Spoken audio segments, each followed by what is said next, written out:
தேவயானி வந்து படுத்துட்டு இருக்கா, ஷர்மிஷ்டா அவளுக்கு கால் அமுக்கி விட்டுருக்கா. அந்த பக்கமா ரொம்ப நாள் கழிச்சு அதே மாதிரி யயாதி வருகிறான் திருப்பி வேட்டையாடி. அதே மாதிரி பசி தாகம் மயக்கமாக இருக்கிறது, தண்ணீரை தேடி வருகிறான். அங்க பார்த்தானா இவ படுத்துட்டு இருக்கா, அவ கால் அமுக்கின்னு இருக்கா. யாரம்மா நீங்கள்லாம் அப்படின்னு கேட்குறான். உங்க பேர் என்ன அப்படின்னு கேட்குறா. உடனே தேவயானி சொல்றான், என் பேர் தேவயானி, நான் அசுரகுரு சுக்கராச்சாரியாரினுடைய மகள். இவள் ஷர்மிஷ்டா, அசுரராஜா விஷபர்வனினுடைய மகள் அப்படிங்கிறா. உடனே யயாதிக்கு புருவம்லாம் மேலே போகிறது.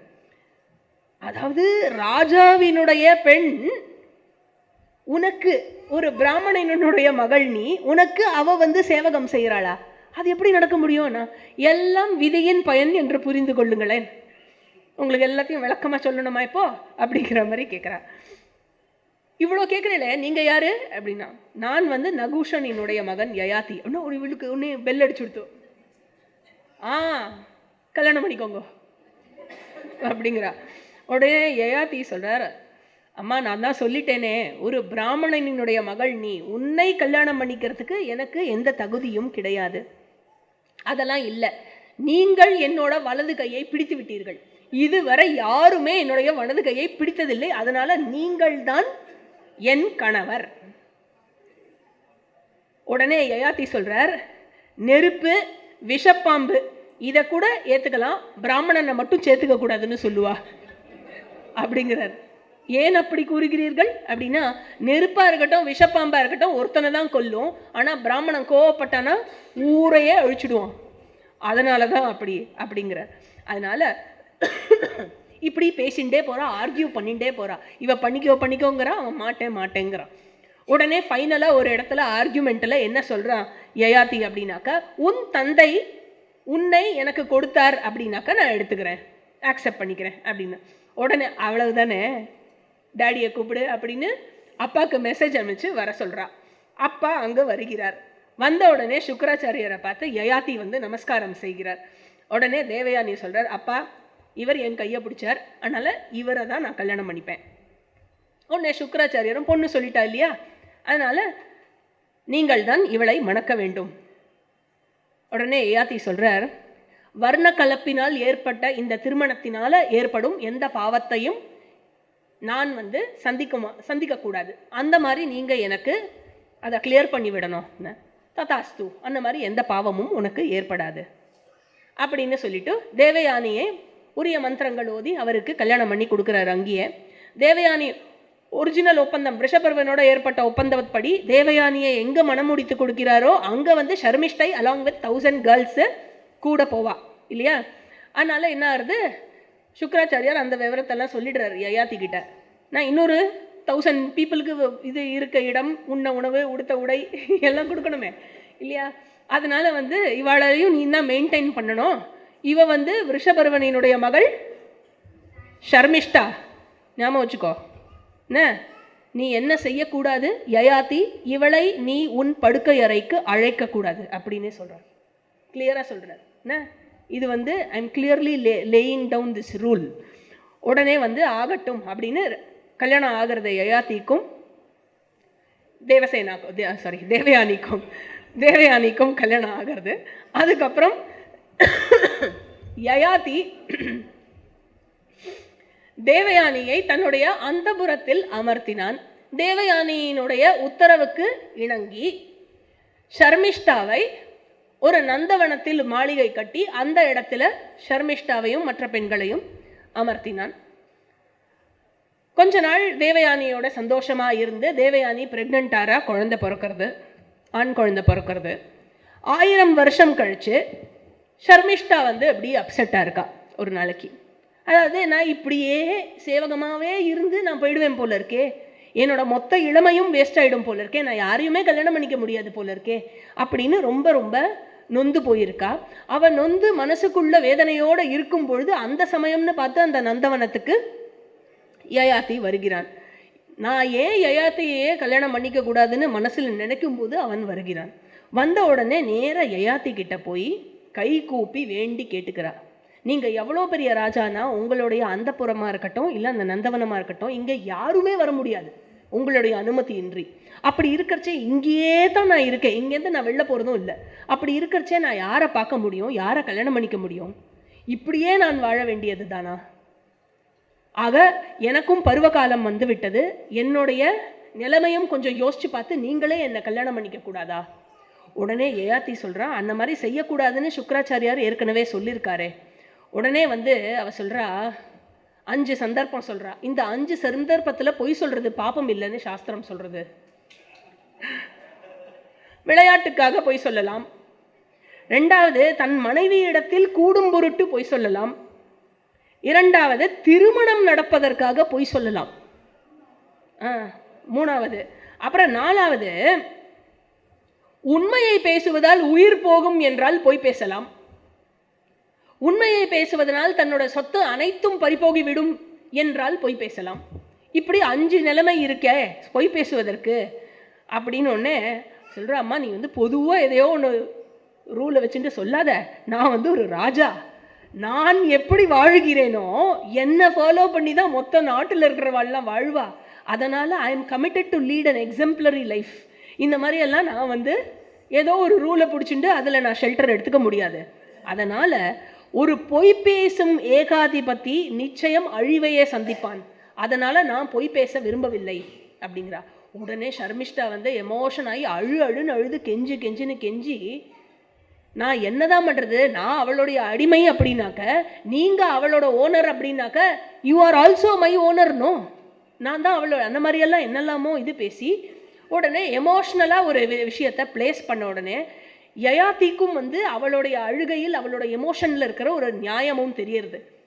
வேறு வழி இல்லாமல் அவளுடைய வார்த்தைக்கு இணங்கி அவளை கல்யாணம் பண்ணிக்க சம்மதிக்கிறான். அவளை கல்யாணம் பண்ணிட்டு கொஞ்ச காலம் அவளோடு வாழவும் வாழ்கிறான், தேவயானிக்கு தெரியாம. சரியா? அதுக்கப்புறம் என்ன ஆயிடுத்து, இங்கே ஷர்மிஷ்டா பிரெக்னென்ட் ஆயிட்டா. தேவயானிக்கு இந்த விஷயம் தெரிஞ்ச உடனே தேவயானிக்கு கோவம் வந்து ஷர்மிஷ்டாவை பிடிச்சி கத்துன்னு கத்துறா. ஒரு காமத்தின் ஆதிக்கத்திற்கு அகப்பட்டு நீ வந்து இப்படி ஒரு பாவத்தை செய்திருக்கிறாயே அப்படிங்கிறா. உடனே ஷர்மிஷ்டா சொல்றா, ஒரு நிமிஷம் இரு, என்னவோ கற்பனை பண்ணிக்காத. ஒரு அறம் சார்ந்த முனிவர் ஒருத்தர் வந்தார், அவர் என்னுடைய புண்ணியத்திற்கு பணலாக எனக்கு குழந்தையை கொடுத்திருக்கிறார் அப்படிங்கிறார். ஏன்னா இவன் யயாதி வந்து அரச முனிங்கிற பேர் இருக்கு, அதனால இவன் முனிவர் அப்படின்னு சொல்லிட்டான். சரியா? உடனே வந்து அப்படியா, அந்த முனிவர் யாரு, எந்த குலம், நான் கேட்டுக்கலையே அப்படின்ட்டாய்வோ. அதனால வந்து அப்படியே வந்து சரி ஓகே அப்படின்னு காலங்கள் எல்லாம் சென்றன. தேவயானிக்கு 2 மகன்கள் இருந்தார்கள், 2 மகன்கள் பிறந்தார்கள், யது அண்ட் துர்வசு.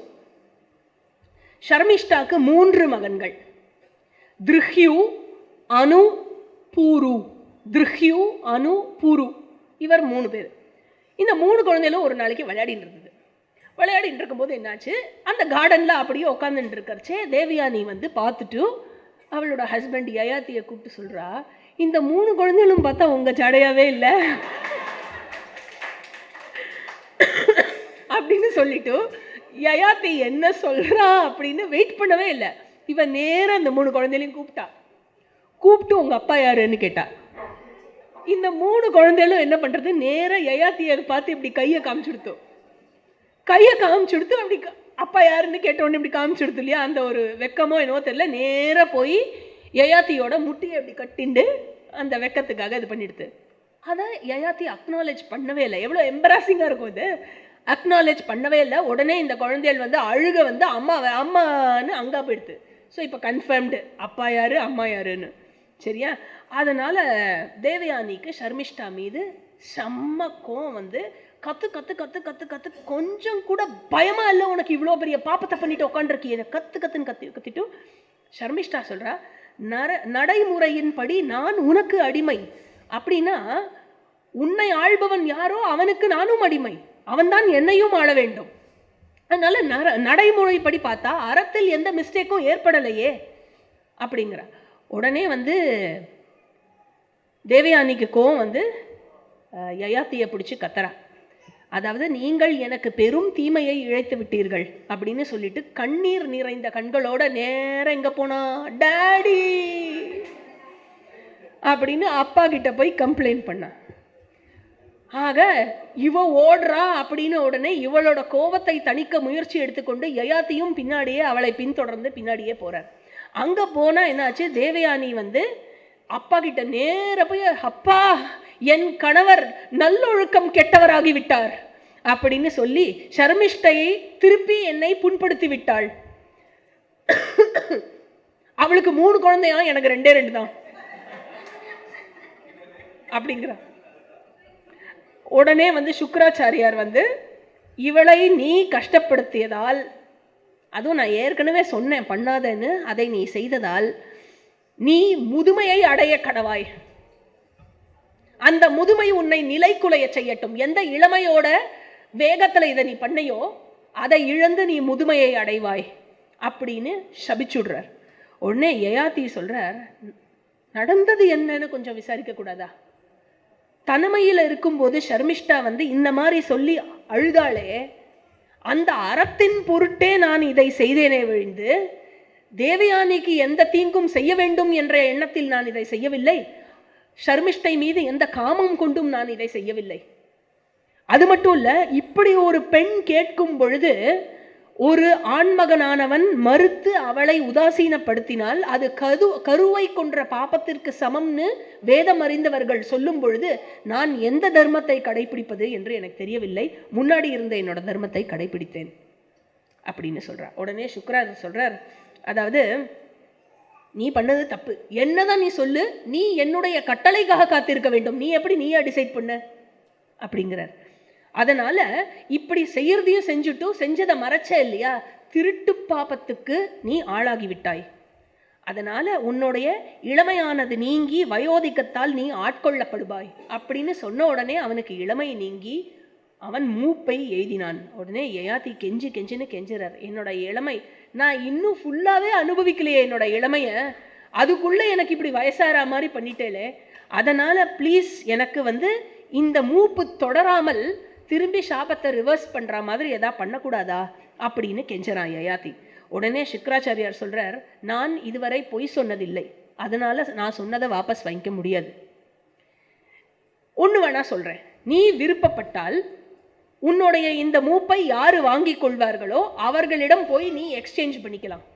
ஜஸ்ட் நீ என்ன நினைச்சுக்கணும், என்ன நினைச்சுட்டேன்னா you will have the ability to transfer, அப்படி நீ டிரான்ஸ்ஃபர் பண்ணிக்கலாம். உடனே யயாதி சொல்றா, நான் என்னுடைய 5 மகனை தான் போய் கேட்க முடியும், வேற யாருக்கிட்ட போய் கேட்கறது?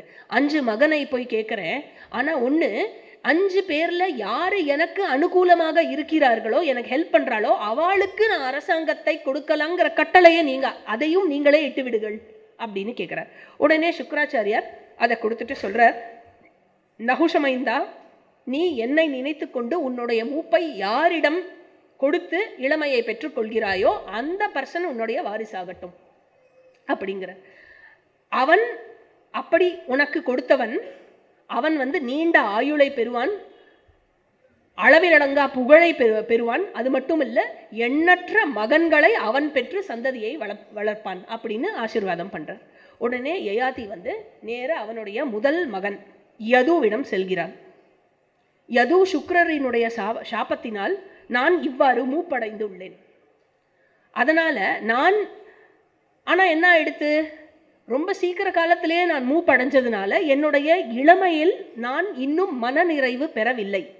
உன்னுடைய இளமையை கொண்டு நான் இன்பத்தை அனுபவிக்குமாறு நீ செய்வாயாக, எனக்கு உதவுவாயாக. ஒரு 1000 வருடம் உன்னுடைய இளமையை கொடுத்தாயானால் 1000 வருஷம் கழிச்சு நான் உன் இளமையை திரும்பி கொடுத்துட்டு என்னுடைய மூப்பை வாங்கி கொள்கிறேன். உடனே எது சொல்றான், மூப்பினால உண்பது குடிப்பது அந்த எல்லாத்துலயுமே பிரச்சனை, அதை தவிர எண்ணற்ற தொல்லைகள் இருக்குமே, அதனால் நான் ஏற்க விரும்பவில்லை. அண்ட் வலிமை இழந்து போய் எல்லா நண்பர்களிடமும் தோழர்களிடமும் தோத்து போயிட்டே இருக்கணும், அதை நான் விரும்பவில்லை. நீங்க வேணா மற்றவாழ கேளுங்களேன் அப்படிங்கிறான் எது. உடனே யயாதி சொல்றார், நீ என்னுடைய இதயத்திலிருந்து பிறந்தாய், ஆனா எனக்கு ஹெல்ப் பண்ண மறுக்கிறாய். அதனால உன்னுடைய மகன்கள் யாருமே மன்னர்களாக இருக்க மாட்டார்கள். அப்படின்னு சொல்லிடுறார்.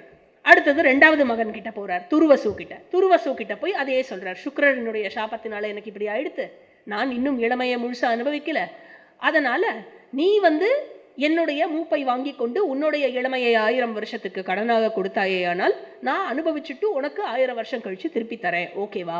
துருவசு என்ன சொல்றார், நான் மூப்பை விரும்பவில்லை, அதுல பசி, இன்பம், பலம், அழகு இது இல்லாம போறதோட உயிரை கூட எடுத்துரும், அப்படி இருக்கிற மூப்பை நான் விரும்பவில்லை, எனக்கு வேண்டாம். உடனே யயாதி சொல்றார், என் இதயத்திலிருந்து உற்பத்தியான எனக்கு நீ அனுகூலமாக இல்லை, அதனால என்ன சொல்றாருனாக்க, தாழ்ந்த குருதியுள்ள மக்கள் மத்தியில் நீ இருப்பாய், அவர்கள் தூய்மையற்ற நீதிகளை கொண்டவர்களாக இருப்பார்கள், இறைச்சியிலேயே வாழ்பவர்களாக இருப்பார்கள், குறுகிய புத்தி கொண்டவர்களாக இருப்பார்கள், தனக்கு மேலான குலத்தினோரின் மனைவியர்களை அபகரிப்பவர்களாக அடையும் பாவிகளாக இருப்பார்கள், நற்குணங்கள் அற்றவர்களாக இருப்பார்கள், அவர்களுக்கு நீ மன்னனாக இருப்பாய் அப்படின்னு சொல்லிடுறார் துருவசுவ. அப்புறம் யயாதி 3வது மகன் யாரு, திருஹ்யு கிட்ட போய் இதே மாதிரி கேட்கிறார், துர்வாசருடைய சாபத்தினால இப்படி நடந்துடுத்தே, நம்ம எக்ஸ்சேஞ்ச் பண்ணிக்கலாமா 1000 வருஷத்துக்கு? உடனே திருஹ்யு சொல்றான், மூப்புடையோர் யானைகளை, குதிரைகளை, தேர்களை, ஏன் இளம் வயது பெண்களையும் அனுபவிக்கவே முடியாது, அப்படி இருக்கிறச்சே குரல் கூட கொஞ்சம் கரகரப்பாயிடுமே மூப்பு இருந்தா, அதனால் நான் ஏற்க விரும்பவில்லை அப்படின்றான். உடனே இவர் திருப்பி என் இதயத்திலிருந்து உண்டாகி நீ எனக்கே எதிராக பேசுகிறாய், அதனால உனக்கு பெரும் மகிழ்ச்சியை கொடுக்கும் விஷயம் எதுவோ அந்த விருப்பம் உனக்கு நிறைவேறாமலே போய்விடும் அப்படின்னு சொல்லிடுற. அப்புறம் 4வது மகன் கிட்ட போறார், அனு கிட்ட.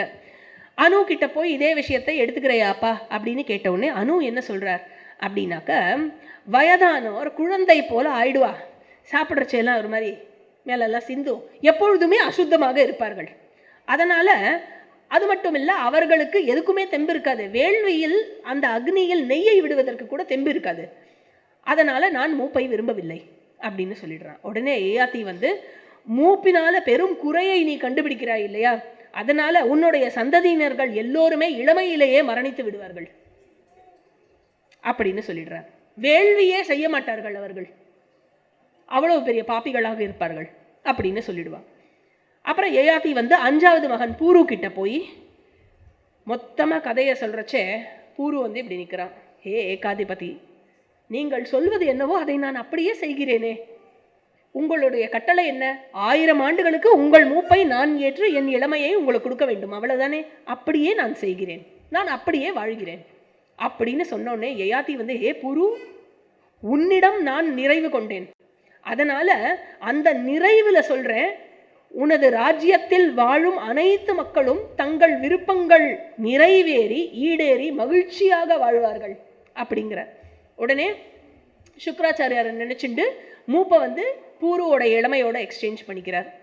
யயாதி 1000 ஆண்டுகளுக்கு இளமையுடன் அறம் சார்ந்த வாழ்க்கையை வாழ்கிறான், நிறைய வேள்வி செய்கிறான், தேவர்களை திருப்திப்படுத்துகிறான், பித்ருக்களை தன்னுடைய சிராத்தங்களின் மூலமாக திருப்திப்படுத்துகிறான், குற்றவாளிகளை தண்டிக்கிறான், அறம் சார்ந்த நல்லோர்களை காத்து மகிழ்விக்கிறான், ஆக மக்கள் அனைவரும் மன நிறைவு கொள்ள செய்கிறான், அப்படி ஒரு ராஜாவாக இருக்கிறான், இந்திரனை போல ஆண்டானாம்.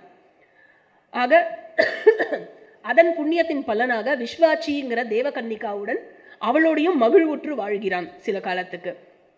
1000 ஆண்டுகள் முடியும் பொழுது, 1000 ஆண்டுகள் நெருங்க நெருங்க எப்படி இருக்கும், துக்கம் வளர்ந்து கொண்டே போகிறதாம்.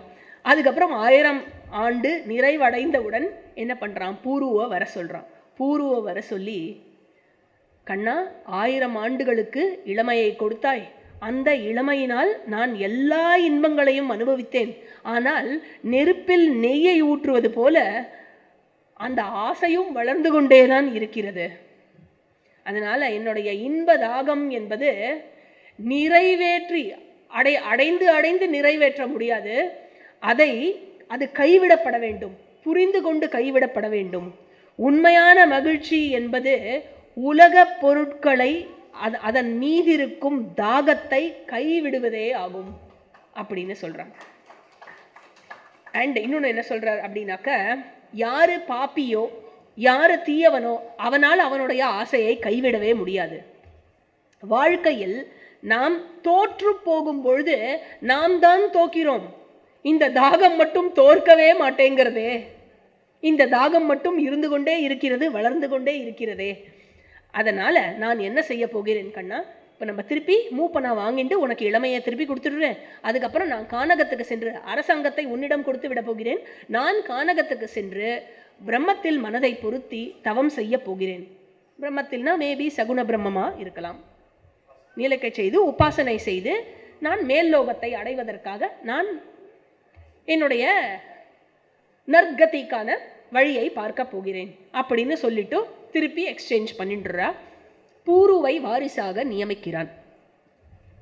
பூருவை வாரிசாக நியமிக்கும் போது எல்லா பிராமணர்களும் சான்றோர்களும் ஆப்ஜெக்ட் பண்றான். முதல் பையன் யது இருக்கறச்சே, துர்வசு இருக்கறச்சே, திருஹ்யு, அனு இவெல்லாம் இருக்கறச்சே நீ எப்படி பூருவை வந்து நியமிக்கலாம் அப்படின்னு சொல்லும் பொழுது, தர்மத்தின் பேரில் தடை செய்யும் பொழுது உடனே யயாதி சொல்றான், தந்தைக்கு கீழ்ப்படியாத மகன் அவன் எவ்வகையிலும் வாரிசாக கருத முடியாது. அண்ட் யது மட்டும் இல்லை, துர்வசு மட்டும் இல்லை, மற்றவர்கள் அனைவருமே என்னை அலட்சியப்படுத்தினார்கள். பூரு மட்டும்தான் என்னுடைய வார்த்தைக்கு கீழ்ப்படிந்தான். அதனால பெற்றோரின் நன்மையில் விருப்பம் கொண்டவன் எவனோ அவனே மகனாக கருதப்படுவான். அது மட்டும் இல்லை, சுக்கராச்சாரியாரும் இந்த வரத்தை தான் கொடுத்திருக்கிறார். அதனால நான் பூருவை தான் நியமிக்கப் போகிறேன் அப்படின்னு சொல்லிட்டு பூருவை அரசனாக்கிவிட்டு பிராமணர்களுடனும் துறவியர்களுடனும் அவன் கானகம் எய்தினான். யாரு? யயாதி. யது அப்படிங்கிற மகனிலிருந்து வந்தவர்கள், அந்த குலத்துக்கு பேரு யாதவர் அப்படின்னு பார்த்தோம். துர்வசுவினுடைய வம்சாவளியினர் தான் யவனர்கள். திருஹ்யுடைய வம்சாவளியினர் போஜர்கள். அனுவினுடைய வம்சாவளியினர் மிலேச்சர்கள். இந்த பூருவினுடைய வம்சாவளியினர் பேரு பௌரவர்கள். ஏ ஜனமேஜயா, அந்த வழியில் வந்தவன் நீயும் உன்னுடைய உணர்ச்சிகளை கட்டுப்படுத்தி கொண்டு அரசனாக ஆட்சி செய்ய பிறந்திருக்கிறாய் அப்படின்னு வைஷம்பாயனர் ஜனமேஜய ராஜா கிட்ட சொல்றார். கானகத்துல வெறும் கனிகளையும் பழங்களையும் உண்டு கொண்டு கடுந்தவம் புரிகிறான் யயாதி. தேவலோகத்துக்கு உயர்ந்தான். ஆனா என்ன ஆயிடுத்து? விரைவிலேயே இந்திரனால் பூமிக்கு வீசப்பட்டான் அப்படிங்கிறார் வைஷம்பாயனர். உடனே ஜனமேஜய ராஜா கேட்டார், ஏன் வீசப்பட்டான்? அவன் ஏன் வீசப்பட்டான்? அவன் ஏன் மறுபடியும் சொர்க்கத்தை சென்றடைந்தான்? அந்த கதையை எனக்கு விரிவாக சொல்லுங்கோ அப்படின்னு உரைக்கிறேன் கேள். கடுந்தவம் புரிந்தான், பேசாத நோன்பு இருந்தான், காற்றை மட்டுமே உண்டு, ஒற்றை காலில் நின்று எல்லா பக்கமும் அக்னி வளர்த்து தவம் செய்தான். அப்படி தவம் செய்து தேவலோகத்துக்கு உயர்ந்தான். யாரு? யயாதி. அந்த மாமன்னன் அங்கு தேவர்களால் மதிக்கப்பட்டான். ரொம்ப சந்தோஷமா வாழ்ந்துட்டு இருந்தான். ஒரு நாள் வாசவனாகிய இந்திரனுக்கு இன்னொரு பேரு வாசவகா. அந்த வாசவனாகிய இந்திரன் யயாதியிடம் கேள்வி கேட்டான். இந்திரன் கேட்டான், பூருவிடம் அரசாங்கத்தை நீங்கள் கொடுத்தீர்களே, அப்பொழுது நீங்கள் அவனிடம் என்ன சொன்னீர்கள் அப்படின்னு கேட்கிறான். உடனே யயாதி சொல்றார், கங்கைக்கும் யமுனைக்கும் நடுவிற்கு உட்பட்ட அந்த முழு நாடும் உன்னுடையது, சுற்றி இருப்பது எல்லாம் உன்னுடைய பிரதர்ஸோடது அப்படின்னு சொன்னேன். அதுக்கப்புறம் சில அட்வைஸ் எல்லாம் அவனுக்கு கொடுத்தேன். என்ன சொன்னேன்னா, கோபம் அடைபவனை விட கோபத்தை அடையாதவனே சிறந்தவன், மன்னிக்காதவனை விட மன்னிப்பவனே சிறந்தவன், கீழ்மையான விலங்குகளை விட மனிதன் சிறந்தவன், மனிதர்களில் கல்லாதவர்களை விட கற்றவனே சிறந்தவன். ஆக உனக்கு தீங்கிழைத்தாலும் நீ யாருக்கும் தீங்கு இழைக்க கூடாது. கடும் வார்த்தைகளால் பாப்பச் சொற்களால் யாரையும் சாடக்கூடாது. அதுக்கப்புறம் அவர்கள் கோபப்பட்டாலும் அவருடைய கோபத்தை நீ லட்சியப்படுத்தாத, அதை ஒரு பொருட்டாக கருதாதே. அப்படி நீ இருந்தால் யாரு கோபப்பட்டாலோ அவளோட புண்ணியமும் உனக்கு வந்து சேரும். யாரு கோபப்படுறாளோ உங்க மேல, அவ கோபப்படுறத நீங்க ஒரு பொருட்டா கருதாம நீங்க பாட்டு அவகிட்ட சாதாரணமா இருந்தேன்னாக்க அவ புண்ணியமும் உங்களுக்கு வரும். நீங்க கோபப்பட்டுட்டேன்னா உங்கள் புண்ணியம் போயிடும். சரியாக்கா? கடும் சொற்களை உபயோகிப்பவர்கள் தங்களுடைய நாவில் ராட்சசர்களை கொண்டவர்கள் ஆவார்கள், ராட்சசரை சுமப்பவர்கள் ஆவார்கள். அறம் சார்ந்தோரை ஞானியோர் அவர்கள் எப்படி வாழ்கிறார் அப்படிங்கிறத அவளை எக்ஸாம்பிளா எடுத்துக்கோ, அவளை உதாரணமாக எடுத்துக்கொண்டு அவர்கள் எப்படி செய்கிறார்கள், எப்படி வாழ்கிறார்கள் என்பதை பார்த்து நீ வாழ வேண்டும், அப்படி நடந்து கொள்ள வேண்டும். அண்ட் அத்துடன் சேர்த்து தேவர்களை நீ வழிபட வேண்டும். எப்பொழுதும் கொடுத்து கொண்டே இரு. நீ இறந்து கேட்கக்கூடாது. ஏன்னா ராஜா இல்லையா, பிச்சை கேட்கக்கூடாது. அதனால நீ இறந்து கேட்கக்கூடாது, நீ எப்பொழுதும் கொடுப்பவனாக இருக்க வேண்டும் அப்படின்னு பூருவுக்கு யயாதி கொடுத்த அட்வைஸ் எல்லாத்தையும் இந்திரனுக்கு யயாதி சொல்றார். உடனே இந்திரன் கேட்கிறார், உன்னுடைய தவத்தில் யயாதி, உன்னுடைய தவத்தில் தவம் செய்து இங்கு வந்தாய் இல்லையா, உன்னுடைய தவத்தில் நீ யாருக்கு சமமானவனாக நீ கருதி கொள்கிறாய் உன்னை அப்படின்னு கேட்கிறார். உடனே யயாதி சொல்றார், மனிதர்களோ தேவர்களோ கந்தர்வர்களோ ஏன் முனிவர்களோ யாருமே எனக்கு சமமானவர்கள் இல்லை. அப்பேற்பட்ட கடுந்தவத்தை நான் செய்திருக்கிறேன். உடனே இந்திரன் சொல்றார், ஓ நீ என்ன நினைச்சிட்டு இருக்க, அப்ப இவாள்லாம் உன்னோட கம்மின்னு சொல்றியா? ஸோ இவாளுடைய தவத்தெல்லாத்தையும் நீ இழிவாக கருதுகிறாய் இல்லையா, அதனால் நீ உன்னுடைய தவத்தகுதிகளை இழந்து விட்டாய், நீ கீழே விழ வேண்டியவன் அப்படின்னு சொல்லிடுறார். உடனே யயாதி தன்னுடைய தப்பை புரிஞ்சுண்டு, நான் நேர்மையானோர் அறவோர் மத்தியில் நான் விழற மாதிரி பண்ணுங்கோ, தப்பு பண்ணிட்டேன், நான் அந்த மாதிரி பேசியிருக்க கூடாது, நான் விழணும், அதுதான் எனக்கு தண்டனைனா நேர்மையானவர்கள் தர்மமுடையவர்கள் மத்தியில் நான் விழற மாதிரி, விழறது தான் விழறேன், எங்கேயோ போய் விழ போறேன் இல்லையா, தர்மம் இருக்கிற இடத்துல என்ன விழற மாதிரி பார்த்துக்கோங்கோ அப்படிங்கிறார். உடனே இந்திரன் ததாஸ்து அப்படின்னு சொல்லிட்டு, ஞாபகம் வச்சுக்கோ, எப்பவுமே உன்னை விட உயர்வானவர்களை ஆர் உனக்கு இணையானவர்களை நீ குறைத்து இடை போடாத, யாரையுமே குறைச்சி எடை போடாத அப்படிங்கிறார். உடனே இவன் விழுந்தான். இவன் விழுந்து அரச முனியான அஷ்டகங்கிற ராஜா, இந்த யயாதியினுடைய வம்சாவளி, அதாவது அஷ்டகனினுடைய தாய் வழியில வந்த பாட்டனார் யயாதி. அந்த மாதிரி அஷ்டகனினுடைய சுற்றுப்புறத்தில் விழுகிறான். அஷ்டகன் பார்க்கிறான் யயாதி விழறத. உடனே அஷ்டகன் கேட்கிறார், நீங்க யாரு அப்படின்னு கேட்கிறார். உடனே யயாதி சொல்றான், என் பேரு யயாதி, நான் நஹூஷனினுடைய மகன். எப்படி என்ன ஆச்சு, என்ன நீங்க இங்கேருந்து விழுந்துருக்கேள் அப்படின்னு மொத்த கதையும் சொல்றார். உடனே அஷ்டகன் கேள்வி கேட்கிறார், யயாதி எல்லாத்துக்கும் பதில் சொல்றார். ஒரு பியூட்டிஃபுல்லா முதல்ல ஒரு இன்ட்ரடக்ஷன்ல ஆரம்பிச்சு அஷ்டகனுக்கும் யயாதிக்கும் இடையில் நடைபெறும் சம்வாதமாகவே இந்த உரையாடலானது அமைந்திருக்கிறது. அஷ்டகன் கேட்கிறார், எந்த உலகத்தை எல்லாம் நீங்கள் கண்டு மகிழ்ந்தீர்கள் அப்படின்னு இவர் சொல்றார், நான் பூலோகத்துல ராஜாவா இருந்தேன், அதுக்கப்புறம் தவத்தினால் உயர்ந்து ஸ்வர்க்கத்துக்கு போனேன், அதுக்கப்புறம் அங்க 1000 வருஷம் இருந்தேன், அதுக்கப்புறம் அங்கேருந்து உயர்ந்து இந்திரனுடைய லோகத்தை அடைந்தேன், அங்கேருந்து உயர்ந்து நான் பிரம்மாஜியோட லோகத்தை அடைந்தேன், அங்கேயும் 1000 வருஷம் இருந்துட்டு அங்கேருந்து நான் விஷ்ணுவினுடைய லோகத்துக்கு சென்றேன், அங்கேயும் கொஞ்சம் வருஷம் இருந்தேன், அதுக்கப்புறம் இந்த மாதிரி ஆனதுனால நான் கீழே விழுந்துட்டேன் அப்படின்னு சொல்றார். உடனே அஷ்டகர் கேட்கிறார், எப்படி அடுத்த உலகத்தில் நாம் அறத்தை இழக்க முடியும், என்ன பண்றதுனால அடுத்த உலகத்திலும் நாம் அறம் இல்லாமல் போய்விடுகிறது. உடனே யயாதி சொல்றார், எவன் ஒருவன் தற்பெருமையை பேசிக் கொள்கிறானோ, அவனை பத்தி பெருமை பேசிக் கொள்வதனால் பௌமா என்ற நரகத்தில் அவன் தள்ளப்படுகிறான், அவன் வீழ்ந்து தண்டிக்கப்படுகிறான். அங்க என்ன ஆயிடுறது, கழுகுகள் நாய்கள் நரிகளுக்கு அவன் உணவாகிறான். இவர் போய் மேல எல்லாம் பார்த்துட்டு வந்திருக்கார், மேல கீழே எல்லாம் என்ன நடக்கிறதுன்னு, அதனால இந்த விஷயத்தெல்லாம் சொல்றார்.